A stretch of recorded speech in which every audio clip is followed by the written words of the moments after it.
والآن مع كلمة صاحب السعادة بان كيمون الأمين العام للأمم المتحدة رئيس المعهد الدولي للنمو الأخضر في رسالة مسجلة للسادة الحضور. We are honored to have a speech on behalf of His Excellency Ban Ki-moon, the 8th Secretary General of the United Nations and the President of the Green Growth Global Institution. Honorable Mr. Said Mari, Chief Justice of the Supreme Constitutional Court of Egypt, Excellencies, distinguished experts and panelists, ladies and gentlemen, good morning, assalamu alaikum, bonjour, habari za asubuhi. It is my great pleasure to be part of the 5th Cairo high-level meeting. Allow me to express my gratitude first to the government of Egypt for making this event possible, and to the Chief Justice Said Mari for the invitation to address this distinguished group of participants. I'd like to join you in welcoming all participants to the Cairo meeting. As the 8th Secretary General of the United Nations, I worked closely with the UN member states to shape the 2030 Agenda for Sustainable Development and the 17 Sustainable Development Goals, SDGs, which have strong overlapping objectives on the 4 main themes of this event: green economy, healthcare, terrorism and human rights, and e-justice.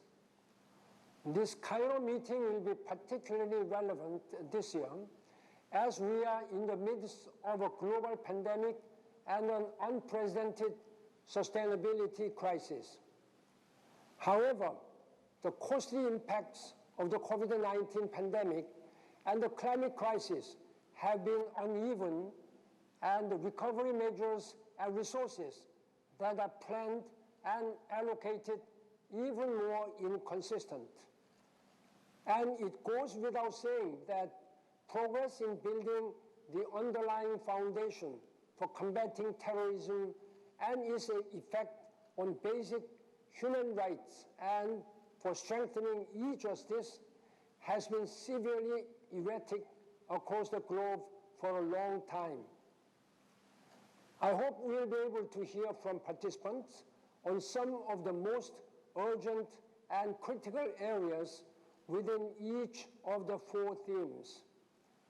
I have been urging world leaders that we will need everyone across borders, public and private sectors, political parties, professional expertise, and rich and poor communities to all work together. Let me also emphasize, across government branches, civil servants, lawmakers, and lawyers and judges need to do their parts in order to improve the 4 thematic areas that correspond with: first, affordable and clean energy, decent work and economic growth, sustainable cities and communities, and responsible consumption and production, SDG numbers 7, 8, 11, and 12.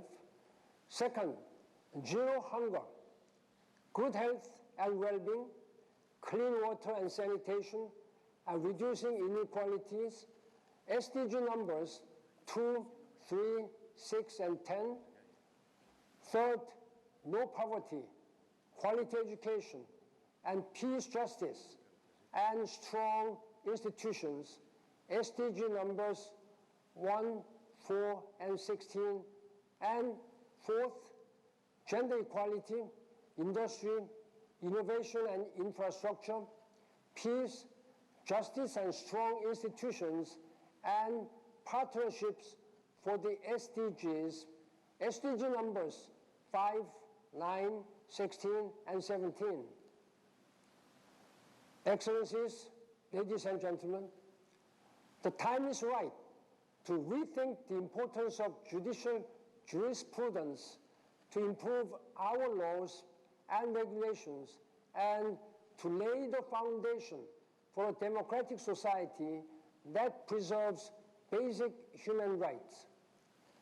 Since nearly a year and a half ago, the entire world has been forced to come to grips with the harsh reality of just how vulnerable we really are. But while our scientists have developed the vaccines in record time, there are no vaccines for the climate crisis, terrorism, or improving access to justice. Since 2018, I have been leading the Global Green Growth Institute, GGGI, as the President of the Assembly and Chair of the Council, and I am proud of GGGI's vision of green growth that is environmentally sustainable and socially inclusive. GGGI understands that green transformations and ambitious climate actions cannot succeed without a deliberate focus on equitable distribution of the benefits of green transitions, and it understands that green jobs, access to clean air and water, improved health due to improved environment, and sustainable communities can all create synergy and have positive impacts on human rights, terrorism, and justice.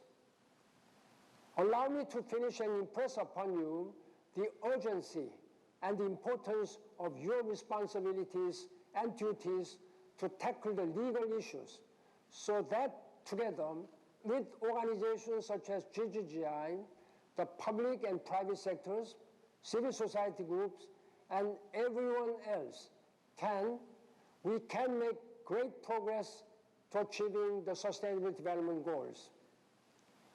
Thank you again for the opportunity to address you today, and I wish you a very green and fruitful Cairo meeting. Thank you. Shukran jazilan. Merci beaucoup. Asante sana.